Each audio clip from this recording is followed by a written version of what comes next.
మిత్రులారా,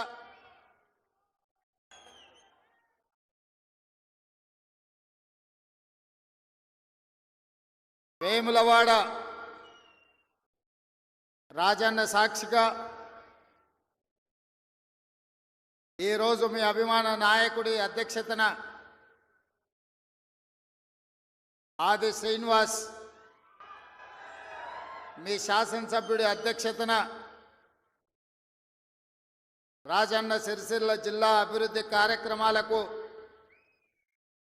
తెలంగాణ రాష్ట్ర ప్రభుత్వం శ్రీకారం చుట్టి ఈ కార్యక్రమంలో నా సహచర మంత్రివర్గ సభ్యులందరూ, పార్లమెంట్ సభ్యులు, శాసన మండలి సభ్యులు, శాసన సభ్యులు, పార్టీ ముఖ్యమైన నాయకులు, ప్రభుత్వ అధికారులు, ప్రాణ సమానులైన ఈ అధికారం రావడానికి అహర్నిశలు రాత్రింబవళ్ళు కష్టం చేసి ఈ కుర్చీలో కూర్చోబెట్టిన వేలాది మంది కుటుంబ సభ్యులందరూ కూడా మనస్ఫూర్తిగా ధన్యవాదాలు, కృతజ్ఞతలు తెలియజేస్తున్న మిత్రులారా. ఆనాడు పాదయాత్ర సందర్భంగా సమ్మక్క సారలమ్మ ఆశీర్వాదం తీసుకొని మొదటి అడుగు వేసిన రోజే ఈ అడుగు కేసీఆర్ గడీలను కూల్చే వరకు ఆగదు, అందులో వేలాది మంది కాంగ్రెస్ పార్టీ కార్యకర్తలు పాల్గొనాలని ఆ పాదయాత్రలో భాగంగా వేములవాడ రాజన్నను దర్శించుకొని సామాన్య ప్రజలను, తెలంగాణ ఉద్యమకారులను, అమరవీరుల కుటుంబాలను, తెలంగాణ ఆడబిడ్డలనే కాదు వేములవాడ రాజన్నను కూడా మోసం చేసిన చంద్రశేఖరరావు ప్రభుత్వాన్ని గద్దె దించాలి అని ఈ గడ్డ మీద నుంచి ఆ రోజు మనం మాట్లాడుకోవడం జరిగింది.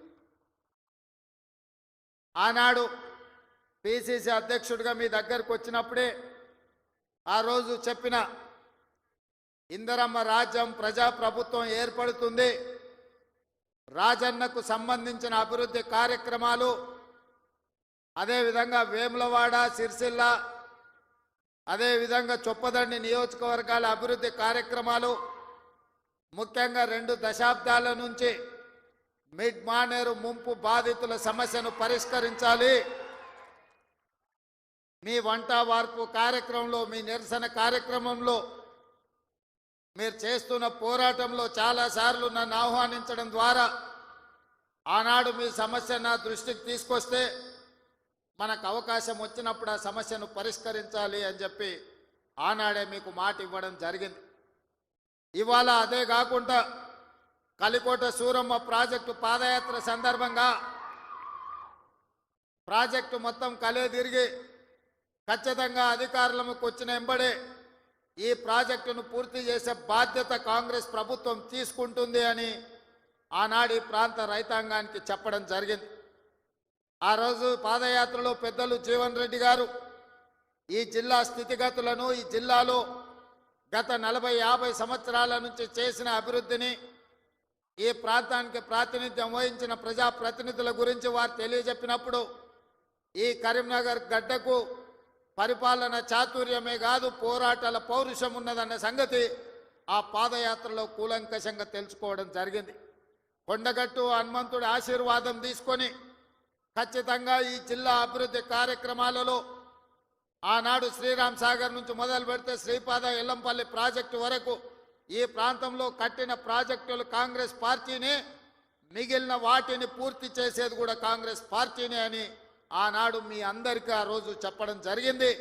ఈరోజు మళ్ళీ కాంగ్రెస్ అధికారంలోకి వచ్చి కాళేశ్వరం అసంపూర్తి ప్రాజెక్టులు కావచ్చు, అందులో ఉండే ప్యాకేజీలు కావచ్చు, కలికోట సూరమ్మ ప్రాజెక్టు కావచ్చు, సిరిసిల్లలో ఉన్న ప్యాకేజ్ 9 కావచ్చు, ఇట్లా చెప్పుకుంటూ వెళ్తే ఈ ప్రాంతంలో వాయిదాలు పడుతున్న సాగునీటి ప్రాజెక్టులను పూర్తి చేయడానికి మీ జిల్లా ఇన్ఛార్జ్ మినిస్టర్ పెద్దలు ఉత్తమ్ కుమార్ రెడ్డి గారు నిరంతరం సమీక్షిస్తూ, అధికారులను సమన్వయం చేస్తూ, ప్రజాప్రతినిధులతో సమాచారం తెప్పించుకుంటూ ఈ జిల్లా మీద ప్రత్యేకమైన శ్రద్ధ కనబరుస్తున్నారు. వారు సాగునీటి పారుదల శాఖ మంత్రి కాదు, వారు ఈరోజు కరీంనగర్ ఉమ్మడి జిల్లాకు వారు ఇన్ఛార్జి మంత్రివర్యులు. తప్పకుండా కరీంనగర్ జిల్లా ప్రజలకు నేను ఒక మాట ఇవ్వదలుచుకున్నా. 100% ఈ నవంబర్ 30 తారీఖు లోపల మళ్ళీ ఉత్తమ్ కుమార్ రెడ్డి గారు మీ జిల్లాకు వచ్చి ఈ జిల్లాలో ఉన్న సాగునీటి ప్రాజెక్టులు అసంపూర్తిగా ఉన్న వాటిని అన్నిటినీ సమీక్షించి ఎంత కాలంలో పూర్తయితాయి, ఎంత నిధులు కావాలి, మన ప్రభుత్వం ఆ ప్రాజెక్టులను ఎలా పూర్తి చేస్తుందో పెద్దలు ఉత్తమ్ కుమార్ రెడ్డి గారు మీ ఎమ్మెల్యేల సలహాలు సూచనలు తీసుకొని తప్పకుండా ప్రాజెక్టులను పూర్తి చేయడం జరుగుతుంది అని చెప్పి నేను ఈ వేదిక మీద నుంచి చెప్పదలుచుకున్నా. అదేవిధంగా మిత్రులారా, కరీంనగర్ జిల్లా గురించి నేను కొత్తగా చెప్పాల్సిన పని లేదు.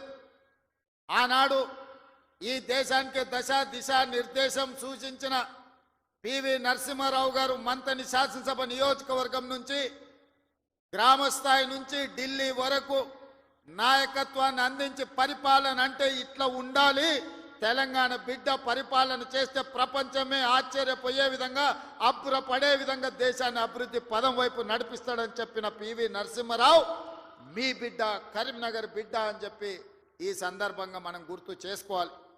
వారే కాదు, పెద్దలు చొక్కారావు గారు కావచ్చు, సత్యనారాయణరావు గారు కావచ్చు, ఇలా చెప్పుకుంటూ వెళ్తే ఈ కరీంనగర్ జిల్లా నాయకత్వాన్ని అందించిన జిల్లా. ఈ కరీంనగర్ జిల్లా రైతాంగానికి సమస్యలు వచ్చినా, నిరుద్యోగ యువతకు బాధ కలిగిన ఈ కరీంనగర్ జిల్లా నుంచే ఉద్యమాలు మొదలైనవి. ఈ కరీంనగర్ జిల్లా ఉద్యమాలకు ఎప్పుడు నాయకత్వం వహించింది. సిరిసిల్ల జగిత్యాల రైతాంగ పోరాటాలు ఈ రాష్ట్రం, ఈ ప్రజలు ఎప్పుడు మర్చిపోలే. రైతుల సమస్య వచ్చినప్పుడు ఈ ప్రాంతంలో రైతాంగ పోరాటాలను మనం కళ్ళతో చూసినాం.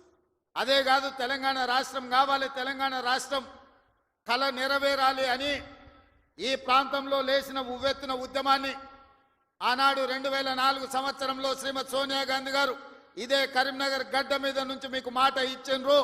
మీ మనసులో ఉన్న కోరిక, ఈ తెలంగాణ ప్రజల ఆకాంక్ష నాకు తెలుసు, తప్పకుండా నెరవేరుతుంది అని చెప్పి శ్రీమతి సోనియా గాంధీ గారు ఈ కరీంనగర్ గడ్డ మీద నుంచే 4 కోట్ల ప్రజలకు మాట ఇవ్వడం జరిగింది.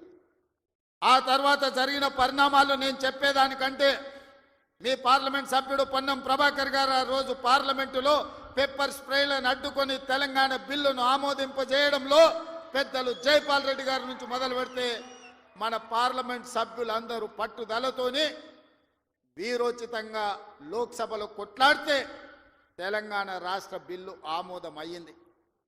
తెలంగాణ రాష్ట్ర బిల్లు ఆమోదం ఆశామాసిగా జరగలే, అలాంటప్పగా ఎవరో ఇవ్వలే. శ్రీమతి సోనియా గాంధీ గారు ఆంధ్రప్రదేశ్లో 155 అసెంబ్లీలు, 25 పార్లమెంట్లు ఉన్న పార్టీ శాశ్వతంగా నష్టపోయినా, కేంద్రంలో అధికారం కోల్పోతుందని తెలిసిన 4 కోట్ల తెలంగాణ ప్రజల కోరిక నెరవేరాలి, కరీంనగర్ గడ్డ మీద నుంచి ప్రజలకు ఇచ్చిన మాట నెరవేర్చాలి అని వారు ఇచ్చిన మాటకు కట్టుబడి ఇవాళ తెలంగాణ రాష్ట్రం ఇచ్చింది. కాబట్టి మనందరం గర్వంగా తలెత్తుకొని నాది తెలంగాణ రాష్ట్రం, ఈ తెలంగాణ రాష్ట్రంలో ఇందిరమ్మ రాజ్యం, ప్రజా ప్రభుత్వం ఉన్నదని ఇవాళ మనం గొప్పగా గర్వంగా చెప్పుకునే పరిస్థితులు ఈ రోజు మనకు వచ్చినాయి. అంటే శ్రీమతి సోనియా గాంధీ గారు కరీంనగర్ గడ్డ మీద నుంచి ఇచ్చిన మాట అన్న సంగతి నేను మీకు గుర్తు చెయ్యదలుచుకున్నా. అందుకే మిత్రులారా, కాంగ్రెస్ పార్టీ ఏదైనా మాట ఇస్తే ఆ మాట కోసం ఎంత దూరమైనా పోతుంది, ఆ ప్రజల ఆకాంక్ష నెరవేర్చడానికి ఎంత త్యాగానికైనా సిద్ధమవుతుందన్న సంగతి 2004లో సోనియమ్మ ఇచ్చిన మాటను చూసిన ఎవరికైనా అర్థమవుతుంది. ఈ ప్రాంతం నుంచి ఒక్కసారి ఎంపీగా మీరు పొన్నం ప్రభాకర్ను గెలిపిస్తే తెలంగాణ రాష్ట్రాన్ని సాధించండి. మరి నేను ఇక్కడికి వచ్చిన ప్రజల్ని, ఈ వేదిక మీద నుంచి కరీంనగర్ ఉమ్మడి జిల్లా ప్రజల్ని నేను అడుగుతున్నా. బండి సంజయ్ గారిని 2 సార్లు పార్లమెంటుకు పంపిస్తే ఆయన మంత్రి అయింది, కానీ ఈ కరీంనగర్ జిల్లాకు నరేంద్ర మోడీ నుంచి చిల్లి గవ్వైన తెచ్చిండా? ఈ కరీంనగర్ అభివృద్ధి కోసం వారు ఎప్పుడైనా పార్లమెంట్లో మాట్లాడిండా? మీరు ఆలోచన చెయ్యండి. అంతకంటే ముందు 3 సార్లు టీఆర్ఎస్ వాళ్ళని గెలిపించిండ్రు. వాళ్ళు గుండు సున్ననే ఈ కరీంనగర్ జిల్లాకి ఇచ్చింది. నిజంగానే వినోద్ కుమార్ గారు, చంద్రశేఖర్ రావు గారు వీళ్ళందరూ ఈ ప్రాంతానికి నీళ్లు తెచ్చినుంటే, నిధులు ఈ ప్రాంతంలో ఖర్చు పెట్టినుంటే ఈ కలికోట సూరమ్మ ప్రాజెక్టు పెండింగ్ ఎందుకుంటుండే, సిరిసిల్ల నియోజకవర్గంలో ప్యాకేజీ 9 పడావు ఎందుకు పడుతుండే, ఈ దేవుడు రాజన్న కోడె దూడలను ఇచ్చి కోరికలు నెరవేర్చే రాజన్న మందిరం 10 సంవత్సరాలు పడావు పడ్డట్టుగా ఎందుకు ఉంటుండే అని నేను ఈ మిత్రులను అడుగుతున్నా. దాదాపుగా ఈ 10 సంవత్సరాలలో చంద్రశేఖరరావు గారు 20 లక్షల కోట్ల రూపాయల బడ్జెట్ ఖర్చు పెట్టిండు. తెలంగాణ రాష్ట్రాన్ని 7 లక్షల కోట్ల రూపాయల్లో అప్పుల ఊబిలో ముంచిండు. 7 లక్షల కోట్ల రూపాయల అప్పు తెచ్చిన చంద్రశేఖరరావు 10 సంవత్సరాలలో 20 లక్షల కోట్ల రూపాయలు ఖర్చు పెట్టిన చంద్రశేఖరరావు 100 కోట్లతోని రాజన్న దేవాలయాన్ని పూర్తి చేయలేకపోయిందా? ప్యాకేజీ నెంబర్ 9 సిరిసిల్లలో ఎందుకు పడావు పడ్డది? కలికోట సూరమ్మ ప్రాజెక్ట్ ఎందుకు పూర్తి కాలేదో మీరు ఒక్కసారి ఆలోచన చేయండి. ఇవాళ మీ రోడ్లు వెడల్పు విషయంలో కానీ మీరు ఆనాడు ఎమ్మెల్యేగా ఎన్నుకున్న ఆయన 3 సార్లు గెలిచినట్టున్నాడు. ఆయనను గవ్వాలంటే మీరు జర్మనీకి పోవాల్సిన పరిస్థితి ఉండే. కానీ ఇవాళ ఆది శ్రీనివాస్ మీరు పోవాల్సిన పని లేదు. మీ గల్లీకో మీ తండాకో మీ ఊరికో రోజు దయ్యం పట్టినట్టే తిరుగుతుండే ఆది శ్రీనివాస్. ఆయనకు పట్నం ఆడుందో తెలియదు. అసెంబ్లీ ఉన్నప్పుడు పట్నం వచ్చిందంటే పైగో ఇన్ని కాగితాలు పట్టుకొని వస్తాడు నా దగ్గరికి. మీ ఎమ్మెల్యేని చూస్తేనే నాకు భయం అవుతుంది, మళ్ళీ ఏం తెచ్చి కాగితం చేతిలో పెడతాడో, మళ్ళీ ఏం అడుగుతాడో అని. కానీ ఏదైనా ఎన్నడూ ఆయన ఏ పైరవికి రాలే, ఏ పని అడగలే, ఏ కాంట్రాక్ట్ అడగలే, ఏ బదిలీ అడగలే. ఈ వేములవాడ నియోజకవర్గానికి దాదాపుగా 35 ఏళ్ల నుంచి వివిధ హోదాలలో నేను పనిచేసిన, ఇండిపెండెంట్గా నిలబడ్డా, పార్టీ నుంచి నిలబడ్డా, నన్ను ఆశీర్వదించి హక్కుని చేర్చుకొని నన్ను గుండెల్లో పెట్టి చూసుకున్నారు. నాకు ఒక అవకాశం వచ్చింది, నా జన్మ ధన్యమైతుంది. పనులు చేస్తే మీరు సహకరించాలి. నాకు పదవి ఇవ్వకపోయినా పర్వాలేదు, కానీ నా ప్రాంతానికి ప్రాజెక్టులు ఇవ్వండి అని మీ ఆది శ్రీనివాస్ కాగితాలు తీసుకొచ్చి ఇచ్చి ప్రాజెక్టులు అన్నీ కూడా తెచ్చుకున్నాడు. నాకు కూడా ప్రజల కోసం, ప్రాంత అభివృద్ధి కోసం అడిగే ఎమ్మెల్యేలన్నా ప్రజాప్రతినిధులన్నా నాకు కూడా చాలా ఇష్టం. సిరిసిల్లలో అన్ని పనులు చెయ్యాలనుకున్నా అంతా సవ్యంగా జరిగింది. కానీ సిరిసిల్లలో తప్పిదం జరగడం వల్ల ఈరోజు సిరిసిల్లలో కేకే మహేందర్ రెడ్డి మనకి ఎమ్మెల్యే కాలేదు. కానీ సిరిసిల్ల ప్రాంతాన్ని నిర్లక్ష్యం చేయదలుచుకోలే. సిరిసిల్ల ప్రాంతాన్ని అభివృద్ధి చేస్తాం, అందుకే మెడికల్ కాలేజ్ మంజూరు చేసినాం.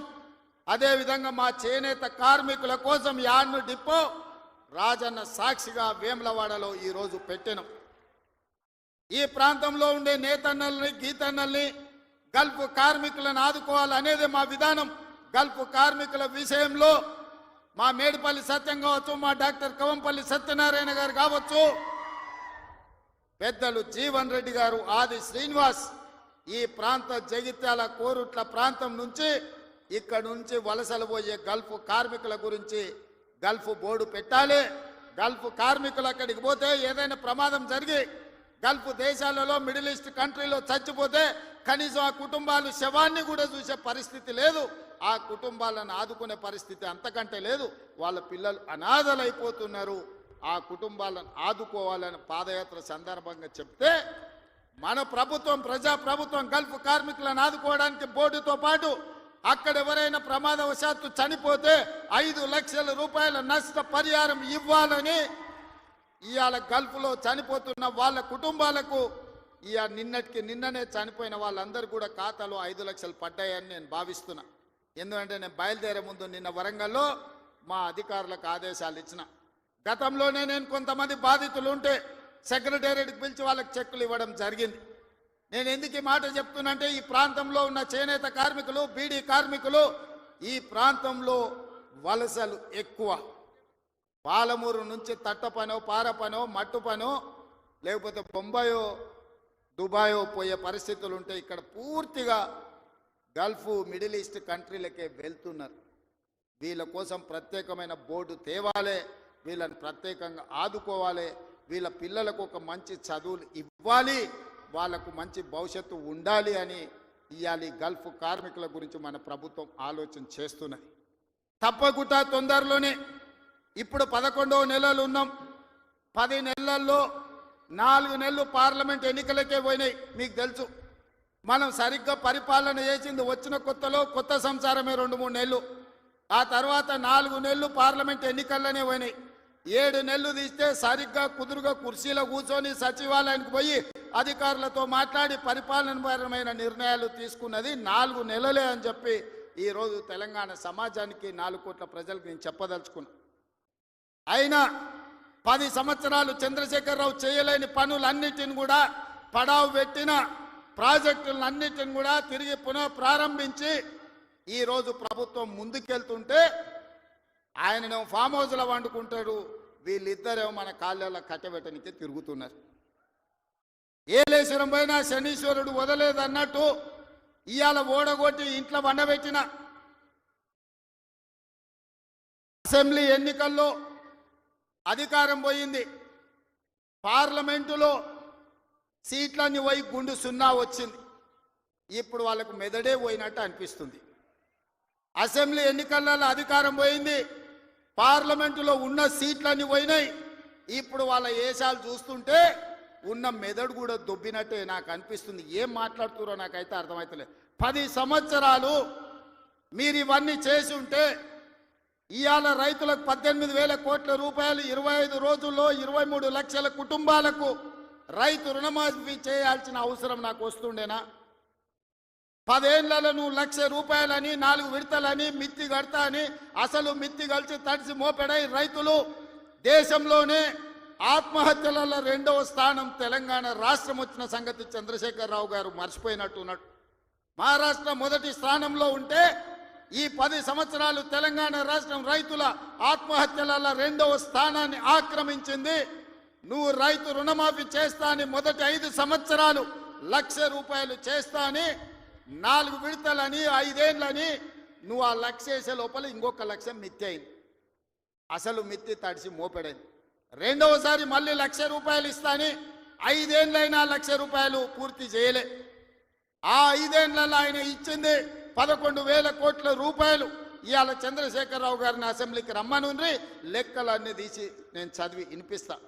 5 ఏళ్ళు అధికారంలో ఉన్న నువ్వు 11,000 కోట్ల రూపాయల రైతు రుణమాఫీకి 5 ఏళ్ళు తీసుకుంటే ఇందిరమ్మ రాజ్యంలో కాంగ్రెస్ ప్రభుత్వం 25 రోజుల్లో 23 లక్షల కుటుంబాలకు దాదాపుగా 18,000 కోట్ల రూపాయల రైతు రుణమాఫీ చేసి 2 లక్షల వరకు ఉన్న రైతాంగానికి మేము రుణమాఫీ చేస్తే పెద్ద మనిషిగా అభినందించాల్సింది పోయి, ఒకవేళ మనిషి పెద్ద మనిషివైనా నీకు చిన్న బుద్ధి ఉంటే మౌనంగా నన్ను ఉంటావేమో అనుకున్నా. కానీ అన్ని చిల్లర మాటలే మాట్లాడుతురు. ఒక్కటన్నా అక్కడికి వచ్చేది మాట్లాడుతురా? ఎవడన్నా సంసారం చేసేటోడు మాటలు మాట్లాడుతురా? వాళ్ళు తండ్రి కొడుకు అల్లుడు వాళ్ళని చూడండి ఒక్కసారి వాళ్ళు ఏమేమి మాట్లాడుతురో చూడండి. 10 ఏళ్ళు ప్రభుత్వం నడిపినాడు, 10 నెలలు కాకముందే నువ్వు దిగిపో మేము కూర్చుంటామంటారు. 10 ఏళ్ళు కూర్చున్నారు కదా, ఏం ఎలుగబెట్టారు? ఎలుగబెడితే ఏం ఎలుగబెట్టారో చెప్పండి. 10 ఏళ్ళు మీరు చేయలేని పనులు మేము చేస్తుంటే మీకు కడుపు నొప్పి వచ్చిందా? మీకు కాలు నొప్పి అయిందా? ఏం నొప్పి అయింది? మీకు ఏడో నొప్పి లేస్తుంది? నాకు అర్థమైతలేదు. మీ నొప్పికి మా కార్యకర్తల దగ్గర మందు ఉన్నది, పెడతారు. ఏడ పెట్టాలనో ఆడా మీకు నొప్పి లేచిన కాడ మా వాళ్ళు మందు పెడతారు, సిద్ధంగానే ఉన్నారు. మీరు అనుకుంటున్నాం సోషల్ మీడియాలో 4 హౌల పోస్టులు పెట్టి పెద్ద మొనగాళ్ళం అనుకుంటున్నట్టున్నారు. మా వాళ్ళు ఏంటంటే అధికారం వచ్చింది ఇప్పుడు తొందరగా ఉంది అని కొంచెం రిలాక్స్ అవుతున్నారు. వస్తున్నాయి స్థానిక సంస్థల ఎన్నికలు, మా వాళ్ళు తయారవుతారు, అప్పుడు తెలుస్తుంది ఇద్దరికి బామార్దులకు. ఇవాళ నేను అడిగేది ఒక్కటే, 10 ఏళ్ళల్లో నువ్వు చేసిన రైతు రుణమాఫీ అంతా లెక్కలు తీద్దాం. ప్రభుత్వం నా దగ్గరనే ఉంది, వ్యవసాయ శాఖ మంత్రి ఈ వేదిక మీదనే ఉన్నారు తుమ్మల నాగేశ్వరరావు గారు. మొదటి 5 ఏళ్ళల్లో ఎంతమంది రైతులకు ఎంత రుణమాఫీ చేసినో లెక్కలు చెప్దాం. 2వ విడత 5 ఏళ్ళల్లో మళ్ళీ అధికారంలోకి వచ్చినాక ఎంతమంది రైతులకు ఎన్ని కోట్ల రూపాయలు ఇచ్చినో లెక్క తీద్దాం. 25 రోజుల్లో మనము 2 లక్షల రూపాయల మేరకు రైతులకు చేసిన రుణమాఫీని 2014 నుంచి 2018 వరకు, 2018 నుంచి 2023 డిసెంబర్ వరకు, 2023 డిసెంబర్ నుంచి 2024 డిసెంబర్ వరకు 3 సార్లు రైతు రుణమాఫీలో 2 సార్లు చంద్రశేఖరరావు చేస్తే ఒక్కసారి ఈ వేదిక మీద ఉన్న మా మిత్రులందరూ చేసారు. లెక్కలు తీద్దాం, వాస్తవాలు మాట్లాడదాం. చంద్రశేఖరరావు గారు మీరు అసెంబ్లీకి రాండి. నీకు ధైర్యం ఉంటే, నిజాన్ని ఎదుర్కొనే చిత్తశుద్ధి నీకుంటే రా అసెంబ్లీలకు. మా వ్యవసాయ శాఖ మంత్రి ఈరోజు నీకు లెక్కలు చెప్తాడు, ఏమన్నా తక్కువ పడితే మిగతా సంగతి నేను చూసుకుంటా. అదేవిధంగా తెలంగాణ ఉద్యమమే నిరుద్యోగ సమస్య. ఈ నిరుద్యోగ సమస్యనే తెలంగాణ రాష్ట్రాన్ని సాధించి వందలాది మంది బిడ్డలు ఆత్మ బలిదానాలు చేసుకొని సాధించుకున్న తెలంగాణలో 10 నెలల్లో నేను 50,000 ఉద్యోగాలు ఇచ్చిన ప్రభుత్వ ఉద్యోగాలను 10 ఏళ్లలో నువ్వు ఎన్ని ఇచ్చినవో లెక్క కట్టు, తలకాయ లెక్క పెడదాం. 50,000కు ఒక్క తలకాయ తక్కువనే ఎల్పీ స్టేడియంలో అందరిని పిలుస్తా. 50కి తక్కువ ఉంటే అక్కడ నేను క్షమాపణ చెప్తా.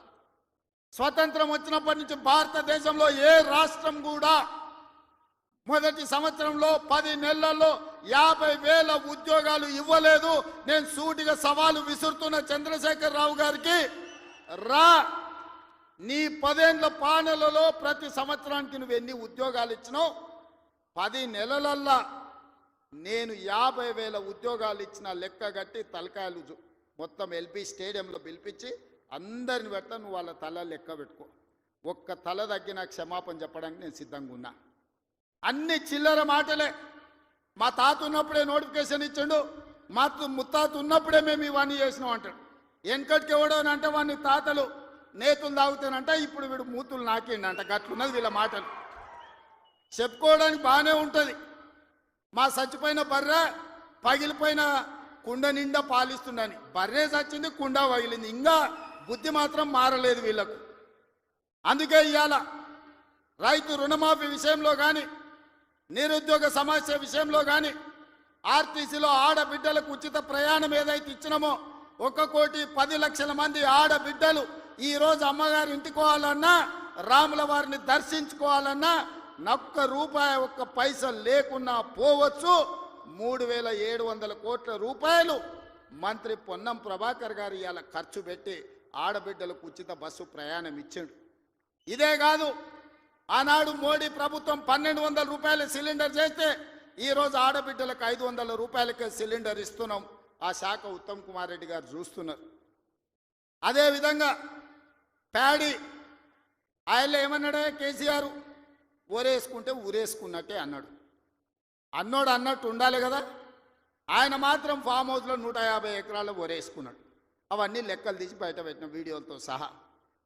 మా సార్ అట్లా వేసుకున్నాడు కానీ అని వాళ్ళ తాబేదారులు వచ్చి చెప్పారు.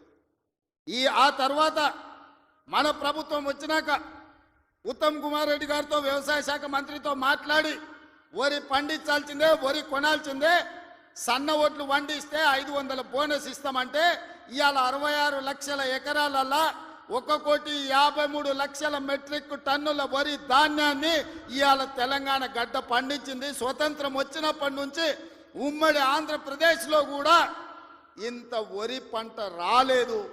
ఇవాళ మన 10 నెలల ప్రభుత్వంలో 1,53,00,000 మెట్రిక్ టన్నుల వడ్లు పండించిందంటే అది మన రైతన్నల గొప్పతనం కాదా?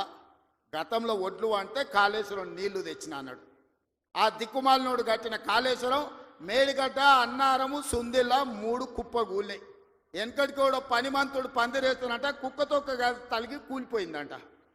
కాళేశ్వరం కట్టిండెప్పుడు, కూలిందెప్పుడు 1,00,000 కోట్లు నిండా మింగిండు, ఫామ్ హౌస్లో బోర్లో వండిండు. కాళేశ్వరం నుంచి సుక్క నీళ్లు లిఫ్ట్ చేయకుండా ఆనాడు కాంగ్రెస్ పార్టీ కట్టిన శ్రీరామ్ సాగర్ కావచ్చు, లేకపోతే శ్రీపాద ఎల్లంపల్లి కావచ్చు, కల్వకుర్తి, భీమా, నెట్టంపాడు, కోయిల్ సాగర్, శ్రీశైలం, నాగార్జున సాగర్, హంద్రి, నీవా అక్కడ కడితే ఇక్కడ ఈ ప్రాంతంలో తెలంగాణ ప్రాజెక్టులు కడితే ఈరోజు ఖమ్మంలో కట్టిన ప్రాజెక్టులు, వరంగల్లో కట్టిన ప్రాజెక్టులు, నిజామాబాద్, కరీంనగర్లో కట్టిన కాంగ్రెస్ కట్టిన ప్రాజెక్టులతో ఈరోజు 1,53,00,000 మెట్రిక్ టన్నుల వడ్లు ఈరోజు తెలంగాణలో వండినాయి. 1,00,000 కోట్లు కాళేశ్వరంలో కాంట్రాక్టర్లకు కాలబెట్టిండు. పాలమూరు రంగారెడ్డికి 20,000 కోట్లు కాలబెట్టిండు. ఇంతవరకు సుక్క నీరు రాలేదు. కాళేశ్వరంలో 52,000 ఎకరాలకు ఇచ్చాడు. 1,00,000 కోట్లు కాంట్రాక్టులకు బిల్లు ఇస్తే 52,000 ఎకరాలకు నీళ్ళు వచ్చినాయి. ఈసారి అవి కూలిపోయి అది కూడా రాలే. ఇప్పటి వరకు చంద్రశేఖర్ రావు గారి 10 ఏళ్లల్లో 1,83,000 కోట్ల రూపాయల ప్రజాధనాన్ని ఇరిగేషన్ ప్రాజెక్టుల మీద పెట్టిండు. నేను సూటిగా అడుగుతున్నా, ఏ ప్రాజెక్ట్ అయినా నువ్వు పూర్తి చేసినవా? ఏ ఒక్క ప్రాజెక్ట్ అయినా తెలంగాణ ప్రజలకు అంకితం చేసినవా? ఇది పూర్తయింది, ఇది ప్రజలకు అంకితమైంది, దీంట్లో నీళ్ళు వస్తున్నాయని చెప్తావా అని నేను అడుగుతున్నా. ఇవాళ మల్లన్న సాగర్ అంటాడు. రంగనాయక సాగర్ అంటాడు, కొండపోచమ్మ అంటాడు. రంగనాయక సాగర్ కడితే రంగనాయక సాగర్ దగ్గర హరీష్ రావు ఫామ్ హౌస్ కట్టుకున్నాడు. 3 దిక్కుల ప్రాజెక్ట్ ఉంటుంది, మధ్యలో ఆయనకు ఫామ్ హౌస్ ఉంటుంది. ఆయనకు 360 డిగ్రీలు వాటర్ ఫ్రంట్ వ్యూ ఉండాలంట. భూసేకరణ కోసం తీసుకున్న భూమిని హరీష్ రావు పేరు మీదకి బదిలీ చేపించుకున్నాడు. ప్రాజెక్టు కోసం సేకరించిన భూములు రంగనాయక సాగర్ సిద్దిపేట దగ్గర ప్రాజెక్టు కోసం సేకరించిన భూములు ప్రాజెక్టుల నుంచి తొలగించి హరీష్ రావు ఫామ్ హౌస్ కట్టుకున్నాడు. దానికి లెక్క చెప్పాల్సింది హరీష్ రావు గారు. ఏం చింత చేయకు, లెక్కలు తీస్తున్నా, నీ లెక్క చెప్తా. కొండపోచమ్మ ప్రాజెక్టు కట్టిందే కేసీఆర్ ఫామ్ హౌస్కు కాలువలు తీసుకెళ్లడానికి. ఇవాళ నిజ నిర్ధారణ కమిటీ వేసుకుందాం, కొండపోచమ్మ ప్రాజెక్టుకు పోదాం. కొండపోచమ్మ నుంచి డైరెక్ట్గా కేసీఆర్ ఫామ్ హౌస్ 100 ఎకరాలకు కాలువ డైరెక్ట్ ఆయన ఫామ్ హౌస్లోకి వెళ్ళి తీసుకుపోయాడు. 1000 కోట్లు ప్రజలే ఖర్చు పెడితే నీ ఫామ్ హౌస్కు నీళ్లు తీసుకెళ్తావా? ఇది న్యాయమా? చంద్రశేఖరరావు గారు, నిన్ను నమ్మి నీ చేతిలో రాష్ట్రం పెడితే, నీ కొడుకుని మున్సిపల్ మినిస్టర్ పెడితే జన్వాడలో 111 జీవోలో ఫామ్ హౌస్లు కట్టుకుంటాడు. ఆయన బామ్మార్ది ఇంకోటి కట్టుకుంటాడు. అందులో దీపావళి పండుగ వచ్చిందని చిచ్చుబుట్లు కాకుండా సారాబుట్లు పెట్టి దావతులు చేస్తాడు. ఏమనంటే మేము క్యాసినో నడుపుకుంటాం, మేము సారా బుట్లు పెట్టుకుంటాం, కాబట్టి మమ్మల్ని ఏం అనొద్దు అని. అంటే బావ కళ్ళల్లో ఆనందం చూడడానికి ఆయన బామ్మార్ది ఏమి తాగి తందనాలు ఆడినా డ్రగ్స్ తీసుకున్నాడు, ఆ ఇంట్లో దొరికినా కేసు పెట్టొద్దా? ఒకసారి ఆలోచన చేయండి. ఎంత సిగ్గు లేకుండా మాట్లాడుతున్నారంటే, డ్రగ్స్ తీసుకున్నాడు దొరికిండు కదనే వాడు మొత్తం అందా, అవును నేను డ్రగ్స్ తీసుకున్నాను వాడు ఒప్పుకుండు, డ్రగ్స్ ఉన్నోడు దొరికిండని వీడు ఒప్పుకుండు, కానీ వాడిని పట్టుకోవద్దంట పోలీసోడు. ఎందుకంటే మేము బీఆర్ఎస్ నాయకులం కాబట్టి మమ్మల్ని ఏమనొద్దని. ఈ రాష్ట్రంలో, ఈ దేశంలో బీఆర్ఎస్ వాళ్ళకి ఏమైనా కొత్త చట్టం ఉందా? ఇడిచిపెట్టాలా? ఊర్లో డ్రంక్ అండ్ డ్రైవ్ అని పిల్లలు ఇవ్వడానికి తెలిచో తెలియక తాగితే నోట్లో పుల్ల పెట్టి ఊదిచ్చి వాని బండి గుంజుకొని వాని పోలీస్ స్టేషన్లో పెట్టి వాని ఈపులు వలగొట్టి వాని దగ్గర 5,000 వసూలు చేస్తున్న సన్నాసి, నీ బామ్మార్ది డ్రగ్స్ తీసుకున్నాడు ఇంట్లో దొరికితే, అక్రమంగా ఫామ్ హౌస్ కట్టుకుంటే, వాని ఇంట్లో విదేశీ మద్యం దొరికితే వాని మీద కేసు పెట్టొద్దు అంటున్నావంటే చట్టం నీకోటి, పేదోళ్ళకి ఇంకొక చట్టమా అని నేను అడుగుతున్నా. ఇదా తెలంగాణ రాష్ట్రంలో 10 ఏళ్ళ అధికారంలో ఉన్న మీరు ప్రజలకు చెప్తున్నది? ఇవాళ అభివృద్ధి గురించి మాట్లాడతాడు. 75 ఏళ్ళనే నా కొడంగల్ ఎప్పుడో 1960లో మా పెద్దలు గురునాథ్ రెడ్డి గారి వేదం మీద ఉన్నారు. 6 సార్లు ఎమ్మెల్యే అయ్యాడు. ఎందుకో ఒక్కసారి కూడా వారిని మంత్రిని చేయలే గత ప్రభుత్వాలు. అచ్యుతారెడ్డి అని ఎప్పుడో 60లో ఒక్కసారి కొద్ది రోజులు మంత్రి అయ్యాడు. స్వతంత్రం వచ్చినప్పటి నుంచి ఈ రోజు వరకు మా కొడంగల్ నియోజకవర్గం మీద ఎవరు దయ చూపించలే, ఆ ప్రాంతం నుంచి ఎవరు మంత్రి కాలే. ఇవాళ ఆ ప్రజల కోరిక మేరకు నేను ఎమ్మెల్యేనై ముఖ్యమంత్రిని అయితే నేను ఆడ అభివృద్ధి చేయాలి, మా పిల్లలకు ఉద్యోగాలు ఇవ్వాలి, మా గ్రామాలు ఎడారిగా మారినాయని నారాయణపేట కొడంగల్ ఎత్తిపోతల పథకాన్ని మా నీళ్లు తీసుకెళ్ళనికే తాగనిక నీళ్లు లేక ఫ్లోరైడ్ ఉండి కల్తీ కళ్ళు తాగి ఆ కల్తీ కళ్ళుతోని పిచ్చెక్కి పిల్లల్ని మంచాలకు గట్టేస్తుంటే ఆ బాధ చూడలేక నారాయణపేట కొడంగల్ ఎత్తిపోతల ప్రాజెక్టు ద్వారా 1,00,000 ఎకరాలకు నా ప్రాంతానికి నీళ్లు ఇవ్వాలని నేను ముఖ్యమంత్రిగా చేస్తే అండ్ల కాళ్ళ కట్టె పెడతాడు హరీష్ రావు. ఇదే కాదు, ఇవాళ నేను 1,1200 ఎకరాలు ఆడ భూసేకరణ చేసి తొండలు గుడ్లు పెట్టని భూములను ఇవాళ ఏదైనా ఏజో పారిశ్రామిక వాడ తీసుకొచ్చి పరిశ్రమలు తెస్తే మా పిల్లలకు ఉద్యోగాలు వస్తాయి, నా ప్రాంతం అభివృద్ధి జరుగుతుంది. నేను ముఖ్యమంత్రి అయినా కాబట్టి వాళ్ళకి కృతజ్ఞత తెలుపుకోవాలని నేను ప్రయత్నం చేస్తే కొంతమంది రౌడీ మూకల్ని తయారు చేసి పైసలు ఇచ్చి కలెక్టర్ని, ఆర్డీఓని, అధికారులందరినీ ఇష్టం వచ్చినట్టు కొట్టిరు. కొట్టి ఇప్పుడు మా మీద కేసు ఎట్లా పెడతారు అంటారు. ఉత్తోని పక్కింటోని చెంప మీద కొడితేనే ఇవాళ రేపు మన పిల్లల్ని నెత్తి మీద కొడితేనే వాడు 100కు డయల్ చేస్తుండు, మా నాయన కొడుతుండు, మా నాయనమ్మ కొడుతుందని. స్కూల్కి పోయే పిల్లగాడు కూడా అలా తెలివి వచ్చింది, నెత్తి మీద ఎట్లా అంటే వాడు 100కి డయల్ చేస్తుండు. అధికారులను కిందేసి కొట్టి చంపేదానికి ప్రయత్నం చేస్తే కేసులు కడితే మా టీఆర్ఎస్ వాళ్ళ మీద కేసులు ఎట్లా కడతారు? బరాబర్ మా టీఆర్ఎస్ వాళ్ళు ఇట్లనే దాడులు చేస్తారంటారు. నేను అడుగుతున్న చంద్రశేఖరరావు గారిని, నీ కొడుకు నీ అల్లుడు మాట్లాడే భాషను మీరు సమర్థిస్తున్నారా? భూసేకరణ చెయ్యొద్దా? తెలంగాణ రాష్ట్రంలో పరిశ్రమలు పెట్టొద్దా?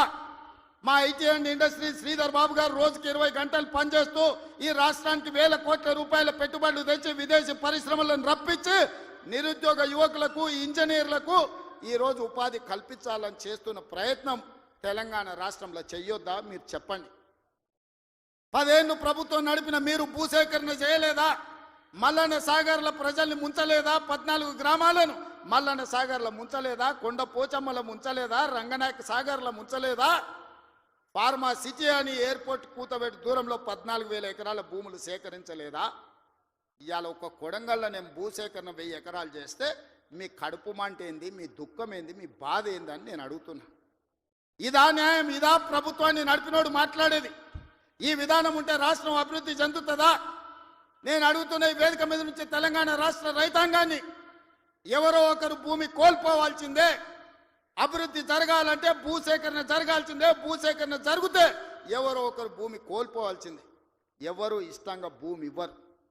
కానీ బాధలో ఉన్న రైతుకు నష్టపరిహారం అత్యధికంగా ఇవ్వడం ద్వారా ఆ రైతును మనము ఆదుకోవాలి.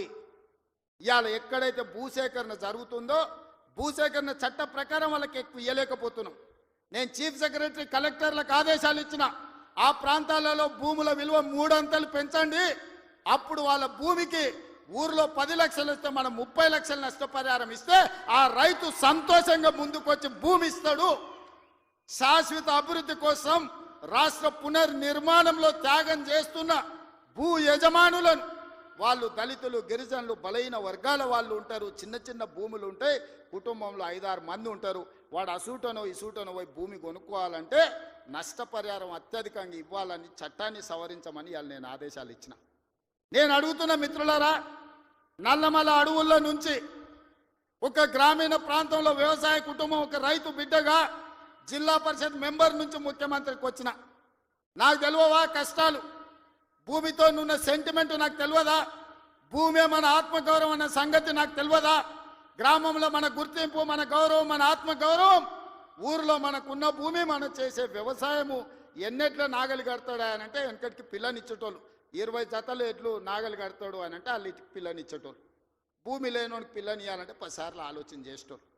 అట్లాంటి భూమి తల్లిదండ్రులతో సమానం అనుకునే ఈ సమాజంలో భూమి కోల్పోతున్న వాళ్ళను హక్కున చేర్చుకొని అత్యధికంగా నష్టపరిహారం ఇవ్వాలని నూతన విధానాన్ని ఇవాళ నా ప్రభుత్వం తీసుకొచ్చింది. నా మంత్రివర్గ సహచరులు మీరు ధైర్యంగా ముందుకు వెళ్ళండి అని చెప్తున్నారు. నష్టపరిహారం అత్యధికంగా మేము ఇచ్చి భూమి తెచ్చి పరిశ్రమలు నెలకొల్పాలంటే ఇవాళ వాళ్ళు అడ్డం పడుతున్నారు. తెలంగాణ సమాజమా, మీరు ఆలోచన చెయ్యండి. ఇది మన తెలంగాణకు మేలు చేస్తుందా? ప్రతి సంవత్సరం 1,10,000 ఇంజనీరింగ్ స్టూడెంట్లు ఇంజనీరింగ్ పూర్తి చేసుకొని బయటకు వస్తారు. వాళ్ళ ఉద్యోగ ఉపాధి అవకాశాలు ఎట్లి వాళ్ళో మీరు ఆలోచన చేయండి. వాళ్ళ నిరుద్యోగులుగా రోడ్ల మీద వదిలేద్దామా? ఆవారగాళ్ళు అయిపోయి తల్లిదండ్రులకు భారమై గంజాయి డ్రగ్స్కు బానిసలను చేద్దామా? ఈ తెలంగాణ సమాజ యువతను మీరు ఒక్కసారి ఆలోచన చెయ్యండి. ఆ భూమి నేను తీసుకుపోను, శ్రీధర్ బాబు గారు తీసుకుపోరు, ఉత్తమ్ కుమార్ రెడ్డి గారు అసలే తీసుకుపోరు. భూమి ఏమన్నా సాపలాక్క చుట్టి సంకలు పెట్టి తీసుకుపోయేదానే? మేమేం చేసుకుంటామే? తిరిగి పరిశ్రమలు పెట్టి పరిశ్రమలలో ఉద్యోగాలు ఇవ్వాలన్నదే కదా మా ఆలోచన. ఆ ఆలోచనకు ఎందుకు అడ్డం పడుతుండ్రు? 10 ఏళ్ళు మేము సరైన నష్టపరిహారం ఇవ్వండి, భూసేకరణ చేయండి అని మేము సహకరించిన ప్రతిపక్షంలో ఉండి, నీకు ఆ కనీస పరిజ్ఞానం కానీ జ్ఞానం కానీ ఎందుకు లేదు చంద్రశేఖరరావు గారు అని నేను అడుగుతున్నా. ఉద్యమకారునంటో 80,000 పుస్తకాలు చదివినోడినంటో అపర మేధావినంటో ప్రపంచంలో నీ అంత మేధావి లేడు, పోటీ పెడితే 1 నుంచి 100 వరకు నీకే ర్యాంక్ వస్తుంది అంటో. ఇంత చిన్న లాజిక్ మిస్ అయినవా చంద్రశేఖరరావు? భూమి సేకరించకుండా పరిశ్రమలు నెలకొల్పలేమని నా నియోజకవర్గం మీద ఎందుకు కక్ష కట్టినవని నేను అడుగుతున్నా. నేనేమో 1,00,000 ఎకరాలు సేకరించలే, 4 గ్రామాలలో కలిసి 1,100 ఎకరాలు నేను భూమి తీసుకుందామన్నది. ఇదో ప్రపంచ సమస్య అయింది. ఇంకా నేను ఢిల్లీ అయిపోయింది, ఇప్పుడు చంద్రమండలం పోతాడంట ఆయన. చంద్రమండలం పోయి ఆడ కూడా ఫిర్యాదు చేస్తాడంట. నువ్వు ఆడ తిరిగొచ్చినా కుట్ర చేసినందుకు మాత్రం ఊసలు లెక్క పెడతావు కేటీఆర్, నువ్వు అది గుర్తు పెట్టుకో. చూస్తూనే ఎంత గుర్తావో ఎగరని అని. ఉయ్యాల ఎంత ఊగినా అక్కడనే వచ్చి ఆగాలి, తెలుసు కదా. ఉర్రిగా అటు ఊగొచ్చు, ఉర్రికి ఇటు ఊగొచ్చు. ఉయ్యాల ఆగాల్సి వచ్చినాడు మధ్యలోనే ఆగుతుంది.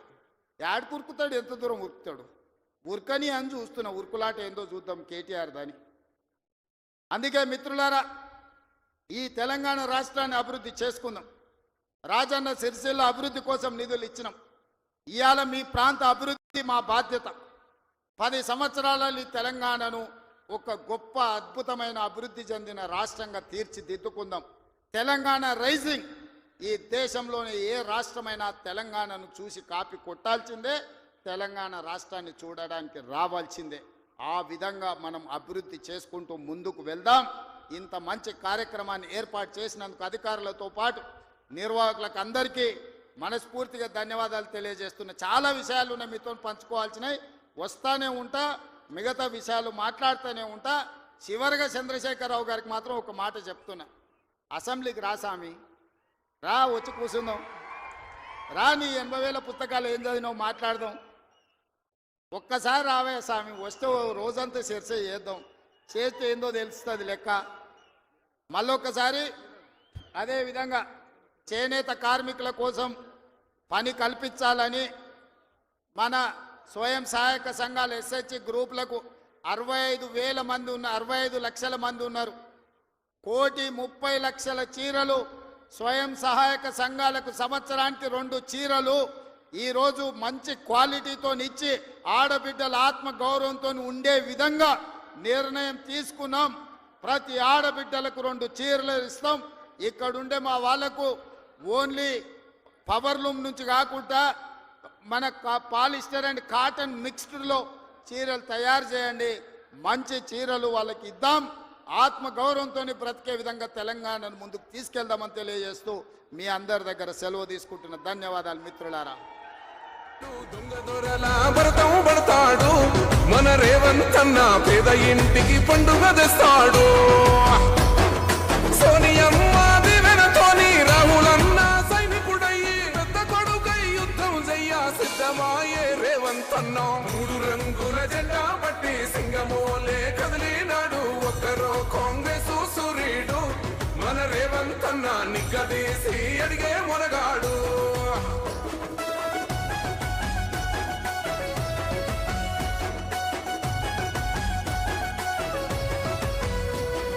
దాడులెన్ని జరిగిన గాని దడువలేదు రేవంత్ అన్న, గంతకంత ఎత్తుకు ఎదిగాడు.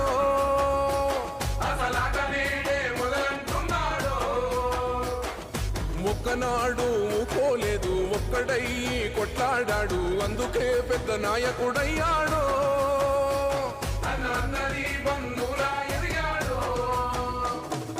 అమరవీరుల త్యాగం చూసి అమ్మ సోనియా చలువతోటి వచ్చిన మన తెలంగాణ రక్షణే ధ్యేయమంటున్నాడు. 3 రంగుల జెండా పట్టి సింగమోలే కదిలినాడు, ఒక్కరో కాంగ్రెస్ సూర్యుడు మన రేవంత్ అన్న, నిగ్గదీసి అడిగే మొనగాడు.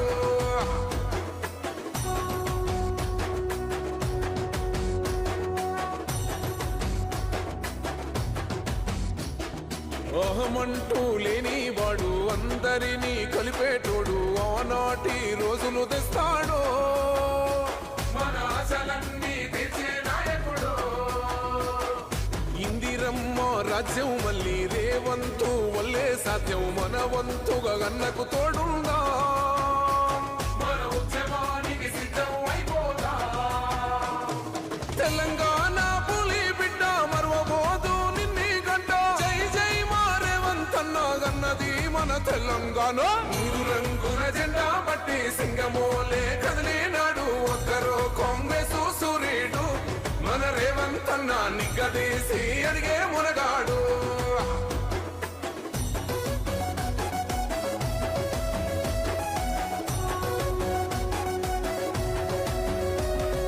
రాజ్యమొచ్చి 7 ఏళ్లాయే, రాతలింకా మారకపాయే, మోసగాడి చేతుల జిక్కిల్ది, రాష్ట్రం మొదటి కన్నా ఇలవైంది.